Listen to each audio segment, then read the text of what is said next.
बेडक्यामध्ये शेतकऱ्याच्या 16 नारळ व 14 लिंबाच्या झाडांची तोड, मोठे आर्थिक नुकसान। बेडक्या येथील महावीरनगर परिसरातील चव्हाण मळ्यात अज्ञात व्यक्तींनी शेतकऱ्याच्या शेतीतील नारळ व लिंबाच्या झाडांची तोड करून मोठे आर्थिक नुकसान केल्याची घटना उघडकीस आली आहे।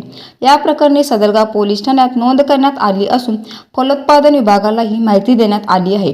बेडक्या भोज मार्गावरील सर्वे नंबर 317/12 मधील विलास श्रीपती चव्हाण यांच्या शेतात ते व त्यांचे पुत्र संदीप आणि प्रदीप चव्हाण नैसर्गिक पद्धतीने लसूण, शेंगा, मिरची व कोथिंबीरची शेती करतात। त्यांनी जुलै 2025 मध्ये शेताच्या दोन्ही बाजूंना सुमारे 120 नारळाची व त्यांच्या मधोमध पानिपत जातीची 100 लिंबाची झाडे लावली होती।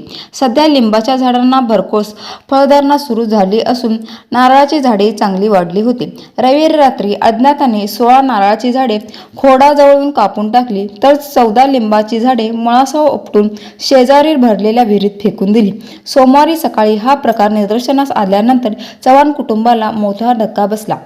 संदीप व अमर चव्हाण यांनी सदलगाव पोलीस ठाण्यात तक्रार दाखल केली असून दोषींना तातडीने शोधून कठोर कारवाई करण्याची मागणी केली आहे।